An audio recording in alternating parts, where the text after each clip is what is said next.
Hey guys, the track that we're looking at today is one that I've been hoping will climb up the charts so that we can do it on top of the chops, and today is finally the day. This is Harry Styles' Watermelon Sugar. So this song was produced by Kid Harpoon and Tyler Johnson, and it was also co-written by Mitch Rowland and Harry Styles himself. And the song is flooded with guitar, so finally we've got a track that we can really dig in deep to. And yeah, not only that, it's just an incredible song. So this team did the whole album, and that's why it's so cohesive and just a brilliant album. So if you haven't heard it yet, go and check it out. So remember guys, hit the subscribe button if you haven't already, and the notification bell, and grab your guitars.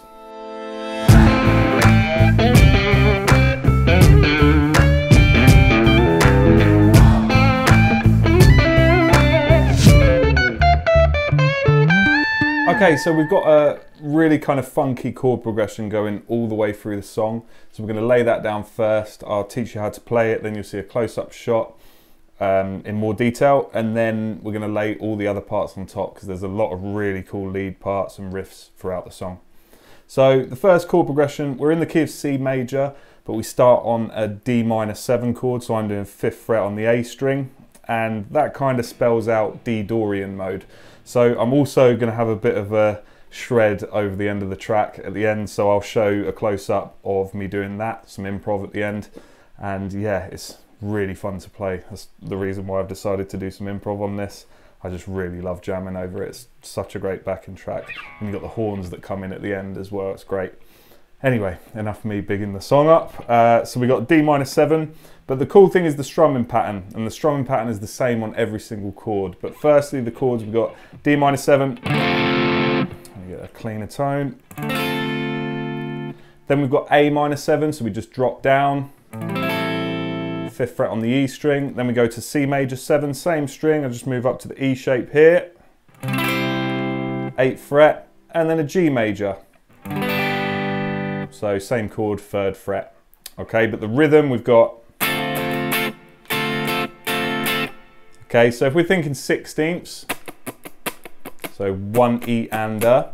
So I kind of keep my arm moving the whole way through the song, which is kind of what you should do. You've got to kind of keep that pulse going, otherwise it sounds kind of robotic. But yeah, we want 1, 2, 3, 4, 5. So, and then we're going to come on the offbeat and go up. Up, so, and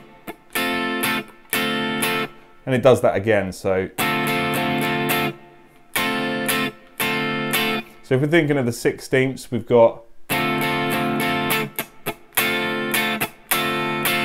okay, and sometimes I put those mutes in between as well. It just depends kind of how I'm feeling in the groove. So if we do it with the clicks as well, or the mutes, so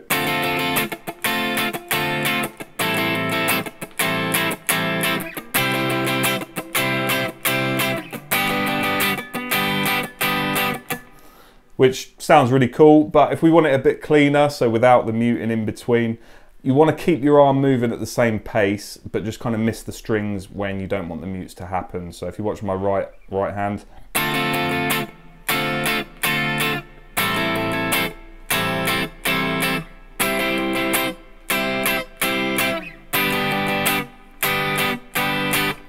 okay, so that's the chord progression and the strumming pattern. Let's have a look at a close-up of that.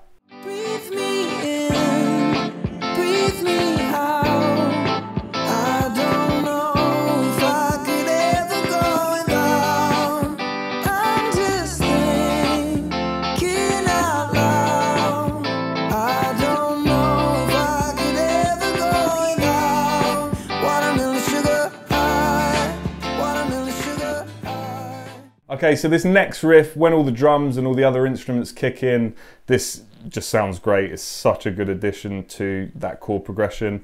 So add a bit of distortion. I think there's a bit of fuzz on there, or some kind of lower octaves in there as well. But you'd have to look at the guitarist pedal board for that. I'm just kind of doing it on a crunch channel. But yeah, we're kind of sticking on this D shape here. So D Dorian, so little finger on the 3rd fret.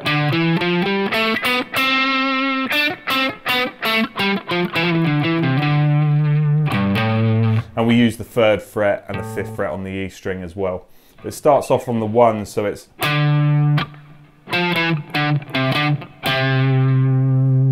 Okay, so we've got 5 on the A string and then 3, 2 on the D string and dropping down to 5 again. And then 3, 5, 3 on the A string. And there's a bit of muting going on. I just kind of, when I'm in the groove, I'll decide which notes I want to mute. So if I play it kind of how I feel, it's...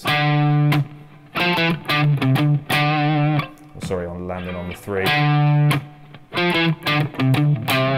So maybe that 3, 5 muted, palm muted. And then it does that again, it goes 3, 2, 5, 3, 5, 3. And then there's a slight change, we've got 3, 2, A3. So, and then 2 mutes on the 3rd fret there, and then land on the D. So I kind of hammer on to that, I think. So we got...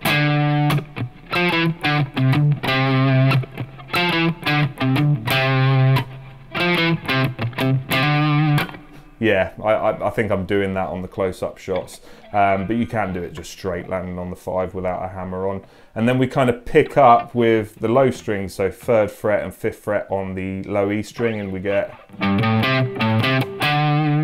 So that comes in, I'll show you on the close-up, you'll see kind of where that lands, but I can't remember exactly which beat. So we got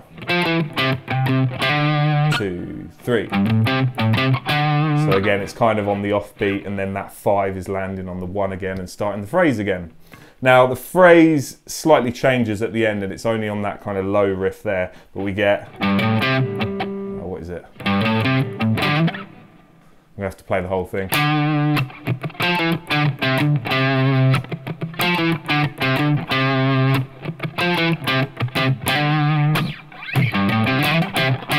Yeah, that's it. So the 3 on the E string comes in the same place, but we get 3, 5, A3, and then slide from 5th fret to 7, like a grace note slide, and then back to 3, and then on the 1 on D.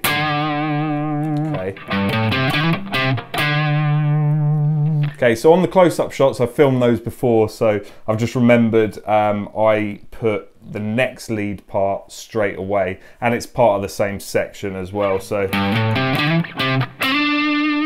rather going on to the D on the A string, I'm going to the D on the G string, which is 7th fret, and I'll slide into that. Okay, and these are kind of low notes, so we want to kind of hang on them and put a bit of vibrato on. But you'll see I'm quite kind of into my vibrato. I play a lot of vibrato when I'm hanging on a note, and you want to, I mean, this technique, you're going to have to work ages on it if you've not got your vibrato up, because it really shows the difference between players. That's kind of your character, the vibrato. A lot of the time I find it's obvious to tell what certain players, or sorry, who certain players are by just hearing. And yeah, people like Zach Wilde and all these guys that love their vibrato, you can kind of hear it straight away. But yeah, it's subtle in sound, but you'll see it kind of on my wrist. It's kind of that pivot motion. So we got, so it goes to the 5 on the G string, and then it hits it again. And then we got a typical thing that happens on the last bar before the next phrase comes in. There's a complete cutout for Harry to just sing and bring in the next section. So yeah, it's literally 7, 5, 5 on the G string each bar, and then the 4th bar is nothing. Okay, so we'll look at a close-up of that shot as well.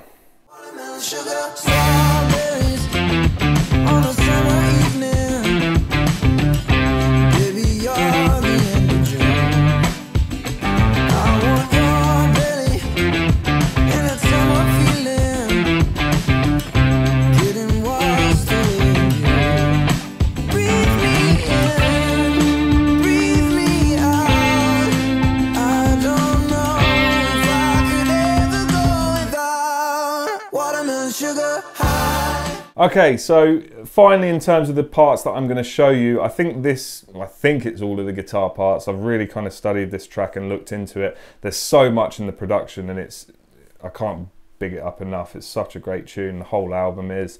But yeah, guitar parts, I think that's it. So we've got the 5th fret on the G string. This is when the chorus kicks in, and we've got this really cool sort of like slow bend. So we got.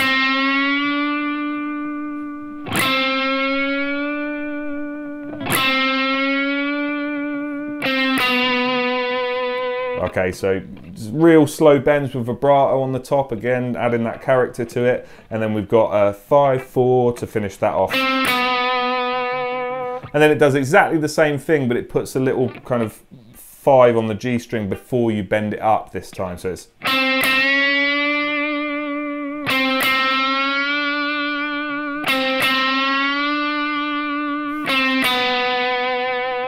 Okay, and then comes our post-chorus. So the post-chorus, again, it's the same chords and everything, but that lead changes, and obviously the vocal melody changes. So from there we go. And there's loads of positions you can play this in. I'm kind of moving around quite a lot. I don't know why, it's just kind of, when I learned the song by ear, I was landing in that spot. But you could come up here to the 12th fret. Okay, but yeah, it comes in on the, so when we've got the, and there's your 1. Okay, so that is kind of, I'm hammering on 8th fret to 10th fret, and then 6th fret to 8th fret, and then what is it, semitone bend on the 5th fret of the B string. Release it, and then go to the 3. Then we go up 6, 5. I'm sliding there because I'm all the way up on this 3rd fret. Same thing again, but 5th on the G string instead. Then hammer on from 5 to 7 quickly, and land on the 4. Okay, the first time round it just does it once and then it goes into your next section, but on the final chorus we repeat it, so 2,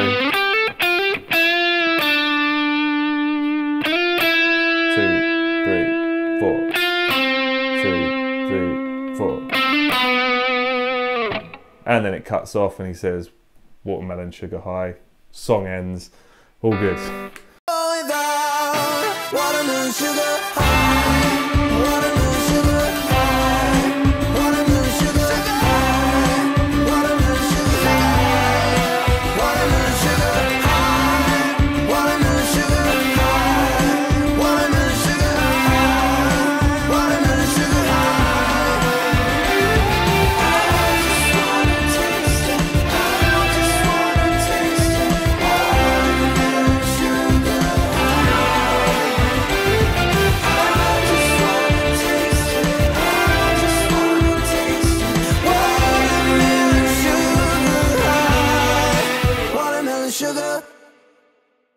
That's everything. You can kind of jam over that, and I'm also going to show you some improvising as well, and I'm doing that in D Dorian. A lot of the time I use shape 1 and 4, so if you think of the same thing as natural minor, but just make sure to add that major 6th interval in there. So not in E, I'm in D. So there's your change. Instead of landing on the 13th fret on the A string, we're jumping up to 9 on the D string. And here, instead of hitting 11 on the B string, we're going 12. So there's a lick I do where it's like, you know, it's kind of cool for that legato stuff because you can keep the same pattern on the E string as the B string. Okay, you probably wouldn't hear shredding like this over the top of this song, but I thought I haven't done that much. It's a guitar song, so cool. When I do improvising over other top of the chop stuff, it's kind of bluesy stuff on top of pop songs, which you don't want to go too mad, but because there's a full live drum track and guitars and everything kind of kicking off on there, I thought, yeah, let's give it a go and shred over the top. So yeah, have a listen to the improv and do it yourself. The chord progression stays the same and the key stays the same all the way through the song, and yeah, you can just kind of let loose and jam over those scales. Quickly, so the other shape I'm using, A string, so 5th fret. Again, we move up here, so 4th. And this is where it changes on the E string. We've got 5, 7, 8. Whereas normally with a natural minor we'd have But here we've got.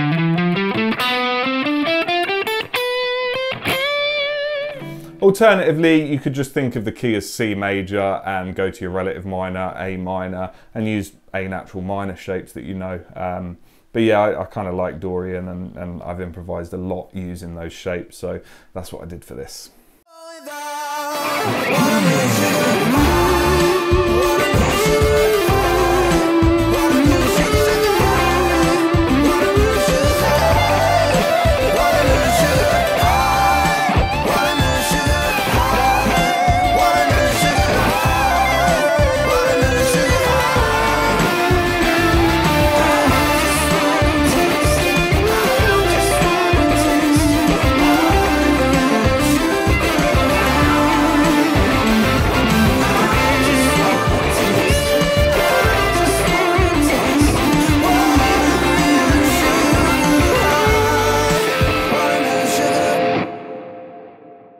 Thanks for watching, guys. See you next week.